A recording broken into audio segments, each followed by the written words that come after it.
né? Porque é uma carta que fala das riquezas de Deus, revela muito a profundidade do que é o nosso Deus, os planos de Deus.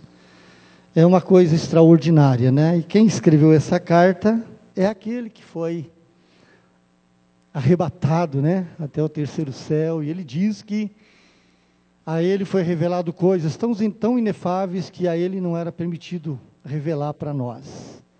Mas eu vejo em cada versículo, de cada capítulo, em cada frase de Efésios, parece que o apóstolo Paulo querendo assim abrir os nossos olhos para a gente ver alguma coisa que ele viu, né? E é muito lindo isto. E o propósito, irmão, de estar meditando essa palavra aqui com os irmãos, eu creio que o propósito maior é, talvez afinando aqui, com o mesmo espírito que estava em Paulo, de fazer a gente se lembrar, né? Se lembrar, e conhecer a nossa trajetória, de onde nós saímos, onde nós estamos, e o que nos espera, né? É muito importante a gente entender isso, porque a vida cristã, querido, a vida cristã, ela não é somente você vir na igreja, assistir um culto, ir embora para casa, esperar outro dia de culto. E para alguns, né, a vida cristã para ele é só isso. É vir na igreja uma vez por mês na vida de alguns, outros 2 vezes, outros acham que vindo uma vez por mês já está bom demais, né? E vida cristã não é isso. Vida cristã é uma prática, é algo, é um cotidiano. A igreja, essa reunião que nós temos aqui, como esta, por exemplo, ela deve ser a razão maior, ela deve ser a alegria de a gente estar reunido como corpo, como igreja, como irmãos, né? Até para poder complementar um ou outro, ou tomarmos conhecimento da situação de cada um. Isso é cristianismo, isso é igreja, isso é ser família. A igreja nós não podemos perder de vista a importância que nós somos na vida de cada um, e a importância que cada um é também na nossa vida.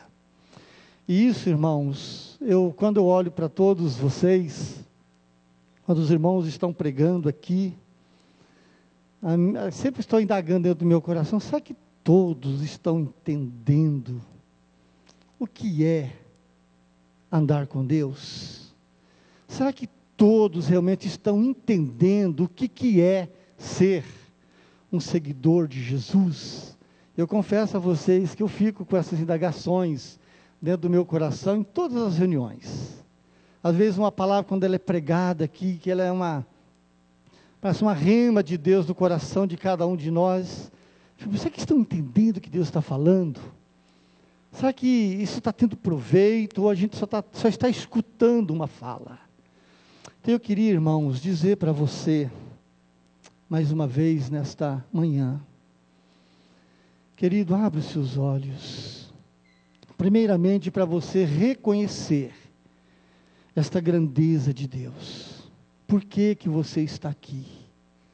Por que que você está neste lugar?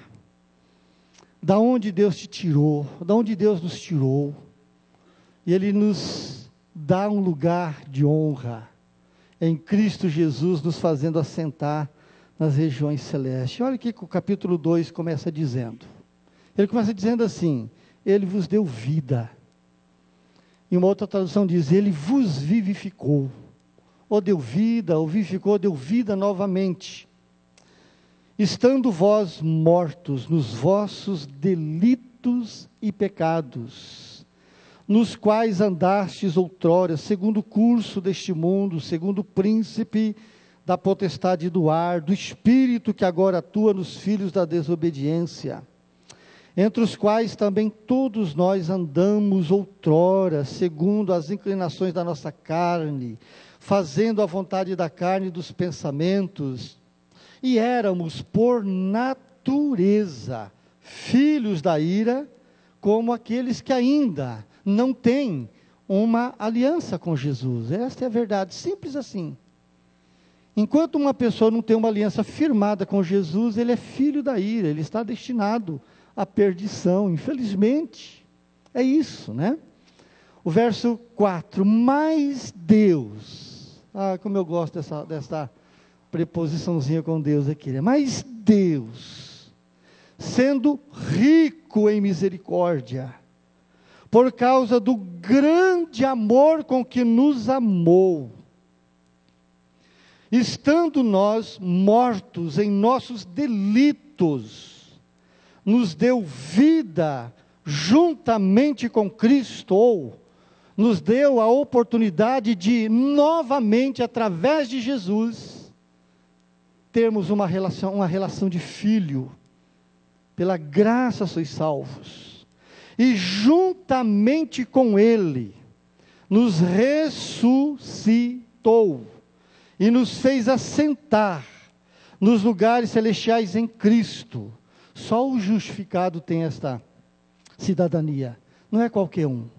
Só o justificado, os não justificados não tem esse assentar na glória de Deus.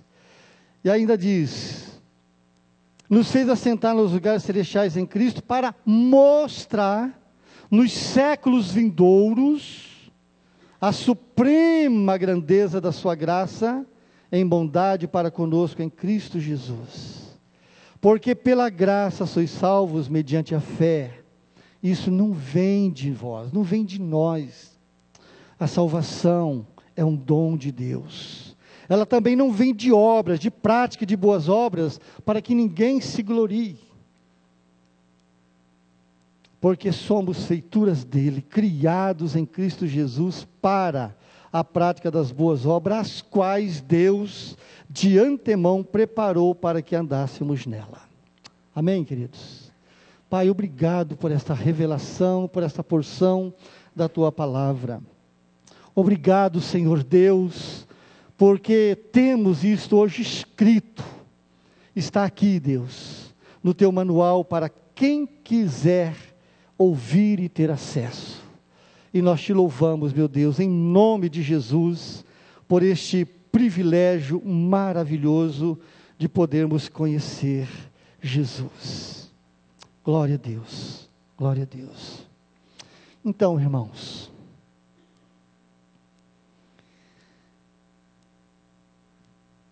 Paulo, e eu quero então só dar continuidade, ou não é dar continuidade, é trazer a nossa lembrança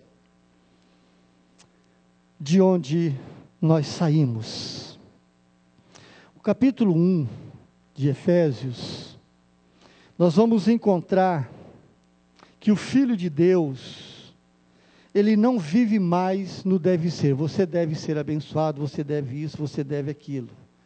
Nós vamos aprender que em Cristo Jesus nós temos a bênção de Deus, que em Cristo Jesus nós fomos escolhidos, que em Cristo Jesus nós fomos separados para Deus, fomos agraciados pelo Senhor. E Paulo vai tratando dessas riquezas no capítulo 1, e ele começa no capítulo 2 dizendo, tudo isso porque Deus te deu vida novamente em Cristo. E Paulo não está falando aqui para toda a humanidade em geral, ele está falando aqui para um grupo de pessoas que havia entendido a obra de Cristo. Isso aqui não é uma leitura que se faz abrangendo toda a humanidade, não, ele está falando para um grupo de pessoas que haviam entendido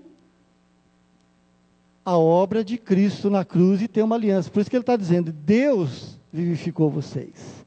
Esta palavra, esta frase, vivificar, essa palavra vivificar, irmãos, ela tem o mesmo sentido, o mesmo peso de ressuscitar. Porque o novo nascimento em Cristo, na verdade, é ressurreição espiritual. É o homem voltando para Deus, depois que ele perdeu Deus lá no Éden. Porque o dia que ele pecou, ele morreu. Aquela morte ali é uma morte espiritual, é uma separação de Deus. Nós sabemos disso, cada um de vocês aqui já está o detentor de saber disto. Só não sei se você compreende a veracidade disto, mas a informação todos têm, que em Adão nós perdemos Deus. E a Bíblia nos ensina que o homem que Deus criou uma coisa boa. Deus não criou uma coisa má, Deus criou uma coisa boa. O homem que Ele criou foi uma coisa boa. Ele só foi estragado. Ele realmente cometeu um delito. Não é uma ofensa. Não é uma grave assim da gente poder chegar e resolver, olha, me desculpa, ou eu fraquejei ali, me desculpa, não. O que aconteceu conosco, de nós em relação a Deus, foi um delito. Nós nos colocamos debaixo de um crime, debaixo de um crime que exige uma punição, é morte. Nós rompemos a nossa vida com Deus, e ali deu morte espiritual, e essa morte espiritual foi a pior de todas as perdas que eu e você, e que qualquer ser humano teve na sua vida. É a perda da identidade de filho de Deus. Irmãos, queridos, peça a Deus para você entender isto, para você entender a dimensão e a gravidade desta morte espiritual. Essa morte é rompimento mesmo, é um afastamento de Deus, é uma coisa, a pior coisa terrível que possa acontecer na vida do ser humano, é ele perder, é ele morrer espiritualmente falando.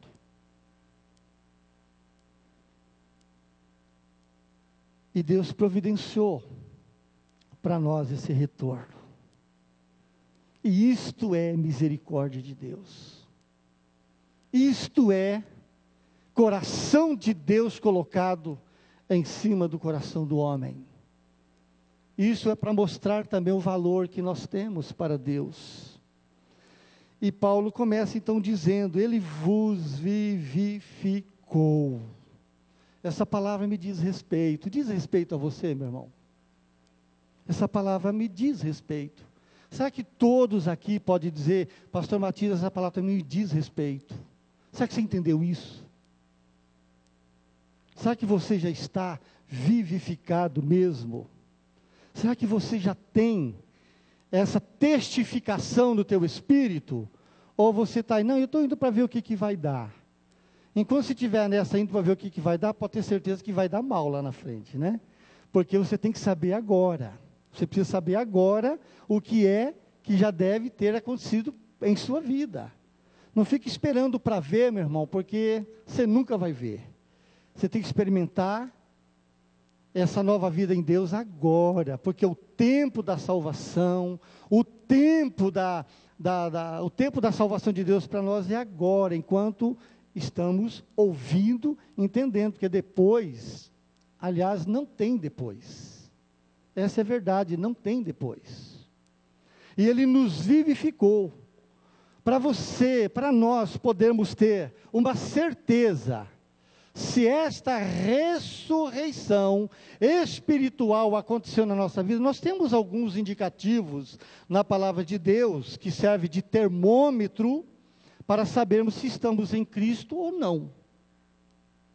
A primeira coisa, dentro desse termômetro, se eu estou em Cristo ou não, se eu estou ressuscitado espiritualmente com Deus, o primeiro sinal que eu vou ter é que eu sei que essa coisa aconteceu na minha vida, que essa mudança aconteceu. É o primeiro sinal. Qualquer pessoa que nasceu de novo, que tem essa aliança com Jesus, ela experimenta na sua vida uma mudança. Ela promove, ela manifesta uma nova visão, é um entendimento diferente desta vida. E ele vai começar a discernir o mundo à sua volta. Uma segunda coisa que vai provar como termômetro é mudanças de hábitos, mudança de comportamento. Esses são sinais.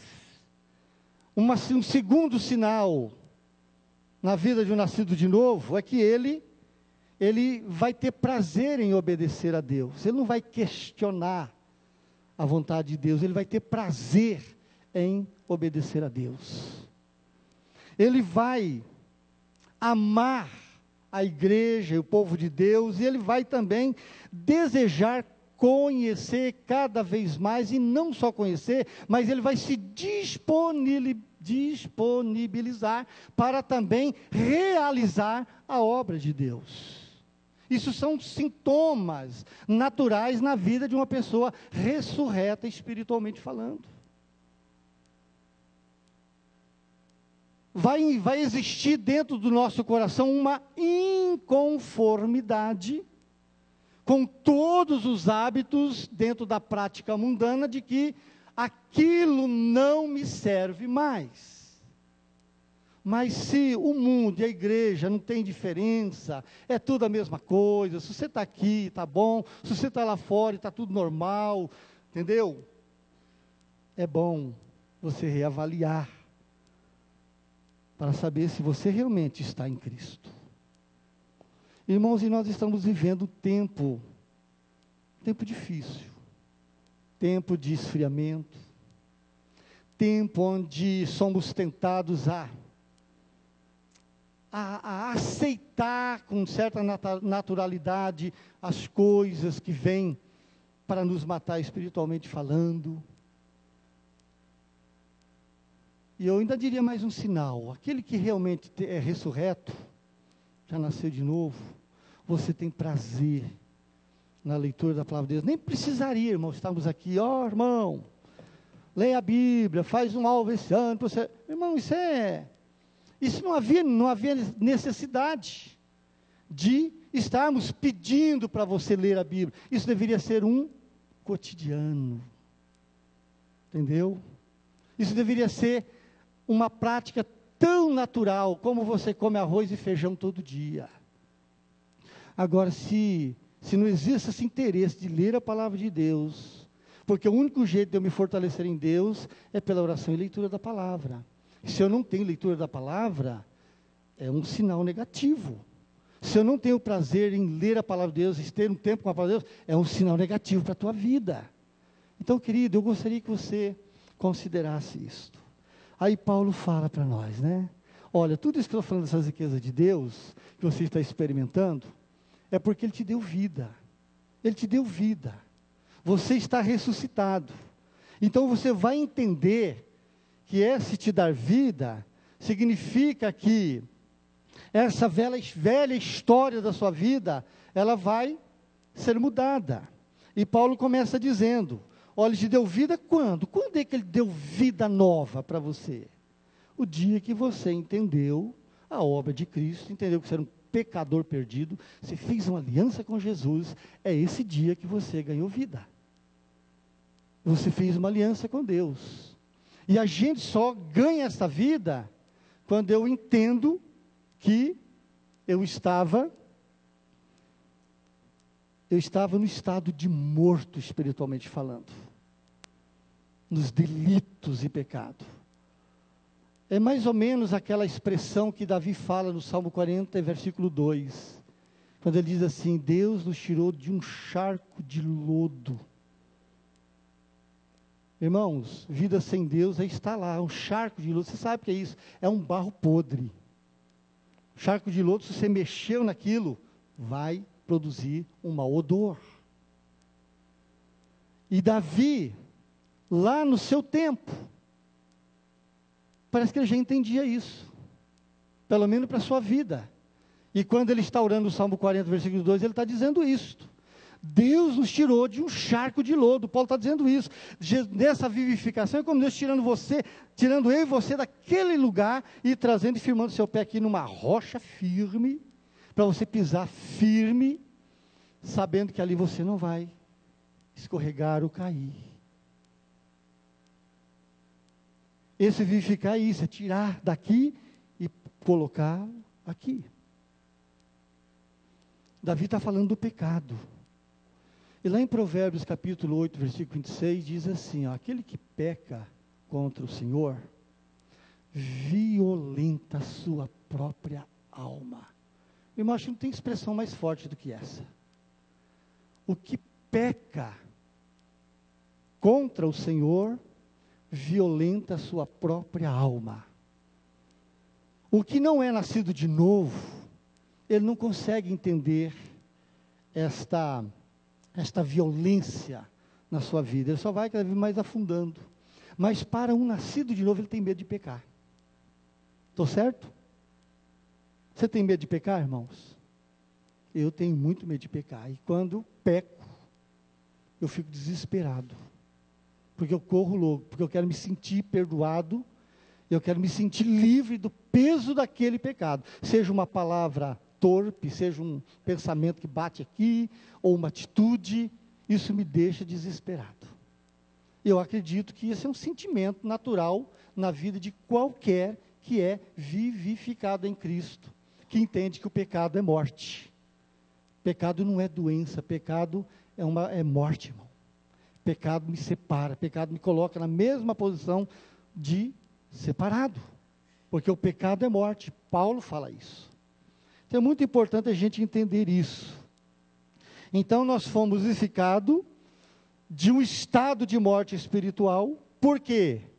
Porque estávamos andando, esse versículo está no versículo 2, porque estávamos andando segundo o curso deste mundo. O mundo aqui, irmão, não está falando do mundo físico criado, está falando do mundo humanidade. Nós somos tirados, ressuscitados com Cristo, e tirados dos hábitos e costumes que o mundo pratica, o mundo sem Deus, a humanidade sem Deus. E curso aqui, irmão, está falando exatamente de um segmento de caminho, né? Uma direção. E ela refere, querido, esses atos pecaminosos. Para o mundo, pecado é prazer.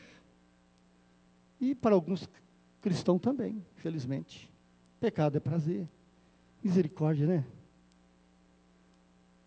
Jamais, querido, o pecado na nossa vida pode ser prazer. Por mais que ele pode manifestar ser prazeroso por alguns instantes, ele vai produzir um resultado amargo dentro de nós. Então, Paulo está dizendo que Deus nos tirou do curso deste mundo, que ele é regido, né, pelo próprio Satanás. E esse conduzir, andar segundo o curso do mundo, significa seguir ou viver de conformidade com o pensamento mundano. Irmãos, e nós estamos vivendo num tempo onde as coisas que estão em volta de nós estão nos convidando a gente ter uma passividade, sermos passivos. O pecado não é tão grave assim, entendeu? Nós estamos sendo bombardeados de uma certa forma a conviver com o pecado da vida das pessoas, como se fosse uma coisa natural. Não estou dizendo aqui que você deve sair daí agora confrontando todo mundo, mas você precisa, meu irmão. Você precisa criar na sua vida parâmetro para você mesmo, para você, diante de um pecado, você não agir de conformidade, porque tem pecado que eu não preciso cometê-lo para eu poder estar incluído nele, basta eu estar sendo conivente. Sendo conivente. Tudo bem, né? Você acha que está bom assim também.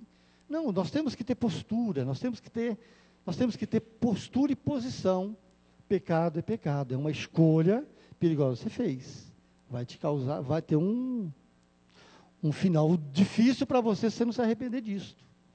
Mas nós não podemos ser coniventes. Isto é o que o mundo, que o sistema hoje está tentando colocar na nossa cabeça, a conformar com tudo. A homofobia é uma coisa normal, está sendo uma coisa normal, lesbianismo, essa coisa toda, pecado, roubar, mentir, falar mal da vida dos outros. Sabe, uma vez a gente pensa muito, a gente foca muito no pecado quando está muito diante de nós, mas a gente esquece que a mentira, a desonestidade, qualquer coisa que foge do que é verdadeiro, eu estou comprometendo a minha vida espiritual. Às vezes nós temos uma tendência de bater os olhos naquilo que está bastante evidente, né, diante de nós. E nós esquecemos daqueles outros hábitos, né? De faltar com a verdade com as pessoas, fazer fofoca. Tudo isso é mal. Tudo isso é prejudicial. E este mundo passado também se refere, né, no versículo 3, fazíamos a vontade da carne e dos pensamentos. Significa nós dispormos a fazer tudo aquilo que satisfaz o pecado. Então nós fomos vivificados em Cristo, quando Ele nos tirou dessas práticas que, em potencial, nos transformam em filhos da ira, da condenação, que está lá no finalzinho do versículo 3. Filhos da ira. Paulo está lembrando a nós disso. Meu irmão, Jesus vivificou vocês quando vocês estavam, quando vocês andavam, quando vocês faziam, e quando vocês ainda estavam na classificação de filhos da ira. Jesus vivificou você. Você pode dizer um amém? Jesus nos vivificou. Jesus mudou. Tirou a gente dessa estrada de morte. Ele nos deu vida. E agora, estando em Cristo Jesus, o que nós passamos a ser? No versículo 4, ele diz assim: mas Deus, sendo rico em misericórdia, por causa do grande amor com que Ele nos amou, estando nós mortos em nossos delitos, nos deu vida juntamente com Cristo. A expressão aqui, filho da misericórdia, estou usando, ela não está escrita ali no texto, mas ela contrasta com filhos da ira. De filhos da ira, ou seja, condenado à morte, ao fogo eterno, a misericórdia de Deus nos alcança e nos traz para um lugar seguro. Esse agora é a vida, é a minha vida e a vida de todos aqueles que estão em Cristo Jesus. Então, em Cristo Jesus, nós estamos agora vivendo, por causa da misericórdia de Deus, pisando numa terra firme. Amém, queridos? Pisando numa terra firme. Filhos da misericórdia de Deus, é isto. É o que o versículo 4 começa a dizer: mas Deus, que é rico em misericórdia, Ele mudou a nossa história. Como que Ele fez isso? Dando o seu Filho. A prova, né? O pastor Rodrigo fez uma declaração aqui naquela virada do ano, acho que foi na virada do ano. Ele diz que Jesus, Ele se tornou da parte de Deus para nós uma carta de amor. E João fala que Deus nos amou de tal maneira que deu o seu Filho, para que todo aquele que nele crê não pereça, mas tenha vida eterna. Quando a gente lê assim numa primeira leitura, parece que esse crer fica naquele crer superficial, crer que Deus nos amou. Esse crer aqui, irmãos, ele tem uma profundidade para você entender. É você crer que o único jeito de eu me tornar uma pessoa salva de Deus é aliançando com Jesus. É crer que Ele é a forma da minha aliança com Deus. É através dEle. Sem Ele, nada vai acontecer na nossa vida. Então Deus deu. Essa misericórdia, essa graça, esse amor de Deus, fez Deus se mover em nossa direção, dando o seu Filho. Ele deu, amado. Agora, o que eu vou fazer com esse presente que Deus deu, é a questão. A gente tem uma tendência natural, né, de se indignar com aquilo que a sociedade faz com Jesus, né? O ano passado nós passamos por várias situações, vendo grandes instituições, né, escarnecendo de Jesus, né, querendo identificar Jesus como se fosse uma coisa assim. E a gente fica indignado, a gente tem aquela tendência natural de reagir, né, e de vontade lá de socar a cara daquele cara porque fez isso com o meu Senhor. Mas sabe, irmãos, sabe, Deus não se incomoda com isso. O que eu quero dizer com isto? Quando Deus dá, Ele deu. E Ele deu Jesus para quem quiser. Jesus, para mim e para nós, Ele é a salvação de Deus. Jesus, Ele é para nós alegria e gozo eterno. Ele é o meu Salvador. Agora, para muitos, Jesus não passa de uma chacota. O mundo está aí tentando, até tirar o nome de Jesus, até querer apagar os eventos da crucificação de Jesus, tirar isso. Que tire. Lá na frente vai ter um acerto de contas. Vai ter um acerto de contas, irmãos. Mas Jesus deu, aliás, o Pai deu Jesus. E quando Deus deu, Ele deu, está aí na sua mão. Agora, se você fizer um bom uso, você vai colher um bom fruto. Se você fizer um mau uso, problema teu.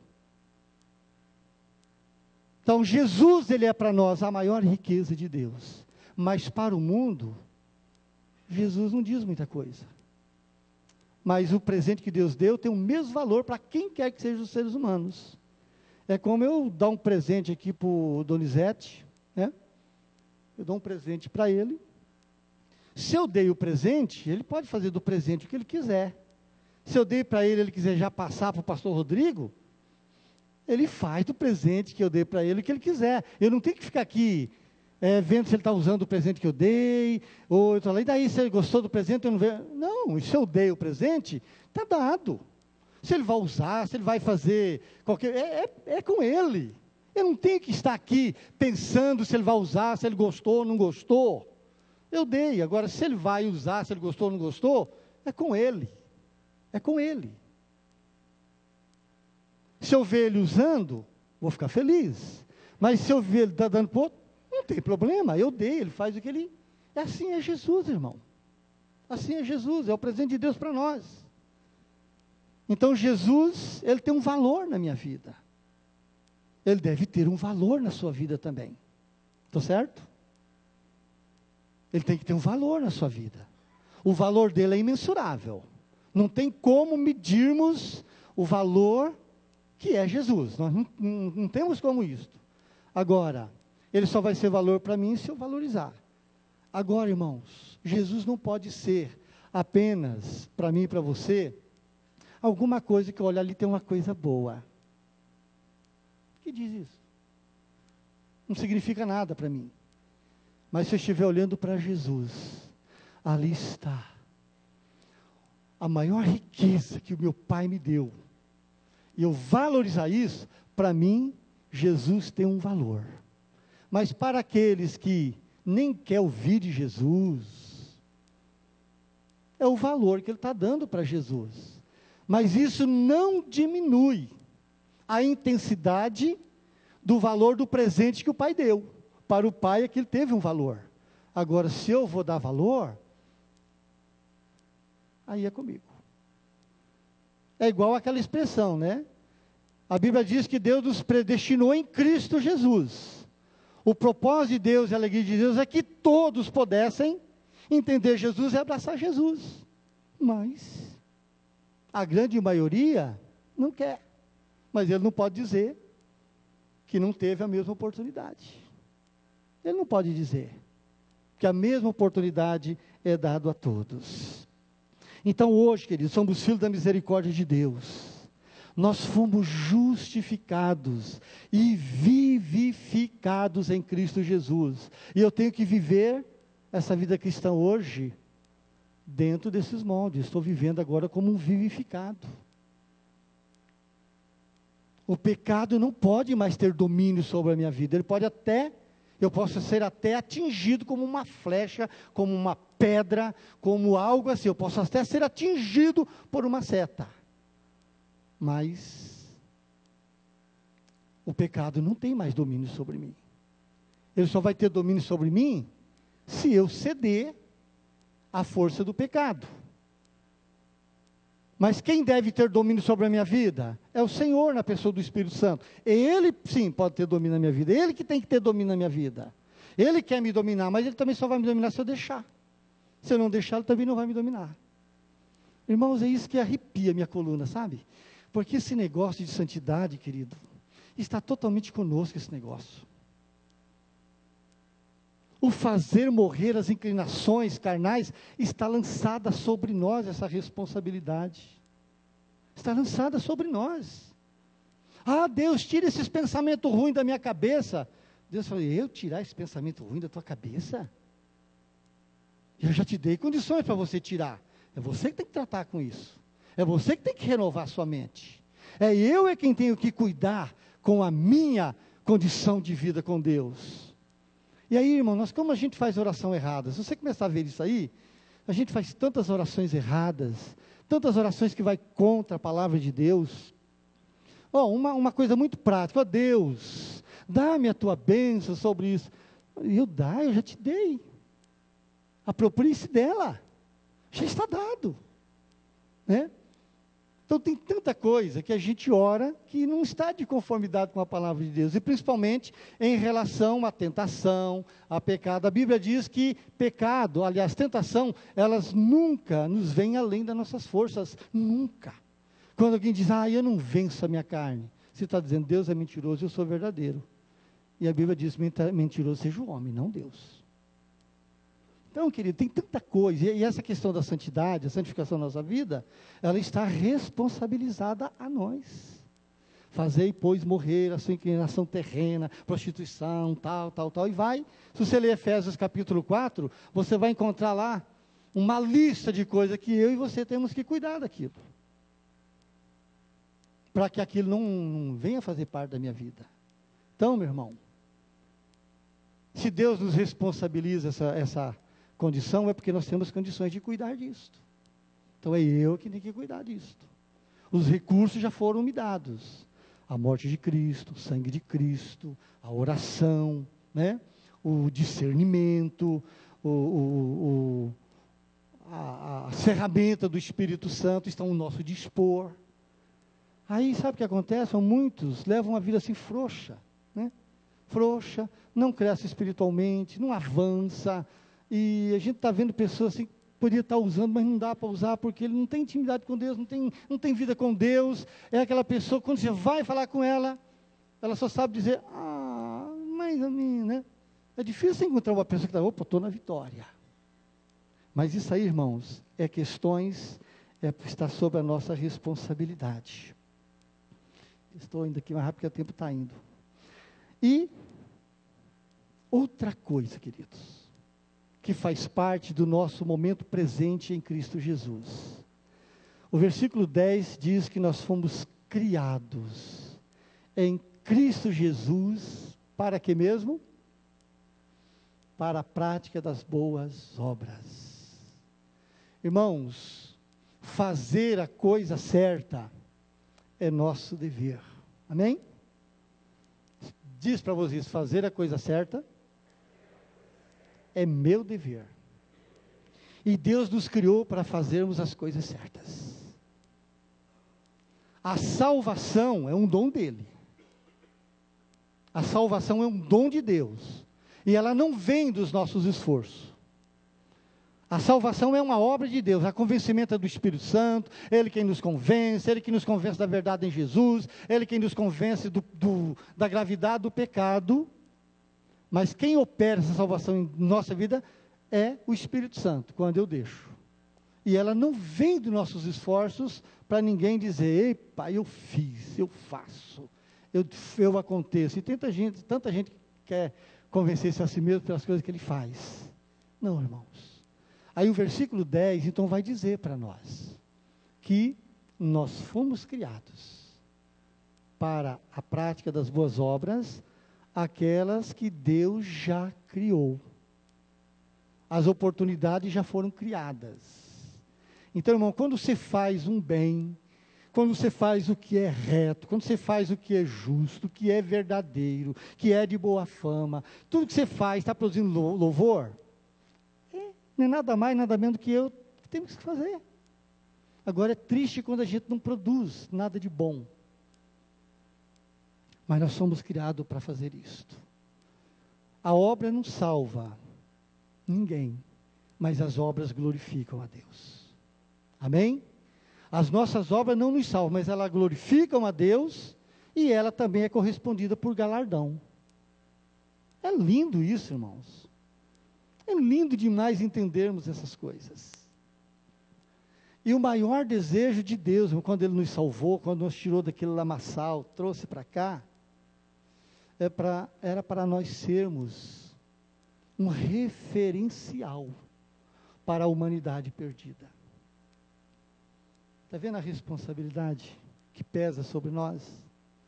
É para sermos o referencial de Deus, aonde a gente está trabalhando, vivendo, onde você anda. Porque depois, querido, dessa humanidade perdida, todo esse vivificar em Cristo, porque Deus não perdeu, né, de sua vista, aleluia, nosso Deus por isso, Ele não perdeu da sua vista o prazer de ter um povo especial. Ah, irmãos, Ele criou um homem especial, só que esse homem especial se perdeu, mas o desejo de ter um povo especial no coração de Deus não morreu, aleluias, porque isso não morreu.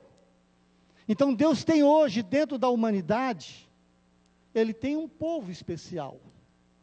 E lá em Tito fala disso, que a graça de Deus se manifestou salvadora a todos os homens, né? E essa graça, ela tem uma exigência, ela exige que nós rejeitemos a impiedade, as paixões mundanas, e vivermos neste presente mundo com sobriedade, com justiça e em verdade. Porque somos criados para sermos um povo especial para Deus. Então Deus tem um povo especial. E eu faço parte desse povo. E todos que são nascidos de novo fazem parte desse povo especial. É um povo diferente. Não sei dizer se é muito ou se é pouco. Esse povo que eu estou falando aqui, irmãos, não estou falando de pessoas boas. Estou falando de pessoas vivificadas que praticam o que é bom. Que praticam o que é correto, que é santo, que é amável, que é de louvor. Então isto é maravilhoso demais. Então nós fomos criados para Deus, para isso. Para a gente encerrar essa meditação, o que esse vivificar em Cristo nos aponta? No versículo 7, diz assim, que nós somos, né, a prova da obra redentora de Cristo. Vamos ler ali, 2,7, diz assim, ó, para mostrar nos séculos vindouros, a suprema riqueza da sua graça em bondade para conosco em Cristo Jesus. Então, esses vivificados, né, que foram tirados do lamaçal, que foi colocado agora nesta posição de vivos diante de Deus, para ser a expressão de Deus agora, este mesmo povo vivificado, ele também será, lá na frente, tanto no dia do arrebatamento, no dia do juízo, os dias das consumações de todas as coisas, este povo vivificado vai ser a prova da obra redentora de Cristo. E eu quero estar lá, meu irmão. Eu quero estar lá nesse dia, né? A primazia de Cristo, lá no juízo, eu quero estar lá. Eu quero ser parte daquele povo que está ali, que vai estar ali, também julgando as nações, né? Sou prova desta obra redentora de Cristo. Eu faço parte desse povo especial do Senhor. E no versículo 8 e 9, seremos testemunha da manifestação desta graça, desse favor de Deus. É o que nós seremos, o que nós estamos sendo e o que nós seremos lá no final. A manifestação, ou seja, o testemunho da manifestação da glória de Deus. Então olha a ordem, né? Deus nos vivificou, nos tirou de um mundo de morte, nos coloca agora diante dele, aqui nesse tempo presente, como os filhos da misericórdia de Deus. Estou aqui para proclamar as virtudes do Senhor, porque daqui a pouquinho seremos a manifestação desta glória redentora de Jesus Cristo. É isso que Paulo está nos lembrando, irmãos. nesse trecho de Efésios 2, de 1 a 10. Te vivificou, nos fez assentar. Isto fala de cidadania, queridos. Isto fala de cidadania. Quem pode assentar, ou quem está sentado com Ele, é o que estão vivificados nele. E é esses que estão assentados que serão a manifestação da glória e a prova da obra redentora de Cristo Jesus lá na frente. Você pode ficar feliz com isso? Irmão, faz de 2018 um ano de conhecimento de Deus na sua vida. Considere cada palavra, considere a importância que é Jesus na sua vida. Não deixe para você ouvir de Jesus só quando você estiver aqui na igreja, não, queridos. Faz o seu momento diário com Deus, faz o seu momento de intimidade com Deus, porque quanto mais você adquirir, mais forte você será. Aleluia, vamos nos colocar de pé, para nós orarmos, amados. Glória a Deus. Todos aqui têm certeza que está vivificado em Cristo Jesus?